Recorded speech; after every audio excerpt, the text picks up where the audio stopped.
তার প্রতি এবং তার আলো আসহাব সকলের প্রতি। সম্মানিত ভাই বন্ধুগণ, আজ আমরা আলোচনা করব ইনশাআল্লাহ বরকতের চাবিসমূহ বিষয়ে।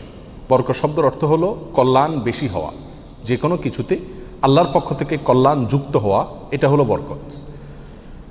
দুনিয়ার যে কোনো বস্তুতে যখন আল্লাহ সুবহানাহু ওয়া তাআলার পক্ষ থেকে কল্যাণ যুক্ত হয়, বিষয়টা যখন কল্যাণকর হয়ে যায়, উপকারী হয়ে যায়, তখন সেটা পরিমাণে অনেক অল্প হলেও আমাদের জন্য সেটা অনেক বেশি উপকার বয়ে আনে। অনেকে অনেক দীর্ঘ হায়াত পাইছেন, কিন্তু দীর্ঘ হায়াতে তেমন কিছু করার সুযোগ পান নাই, তার মানে জীবনে বরকত হয় নাই। অনেকে প্রচুর পরিমাণ সম্পদ কামাই করেছেন, কিন্তু সেই সম্পদ থেকে কোনো হিসাব খুঁজে পাচ্ছেন না যে কোথায় কি করলেন, বরকত নাই।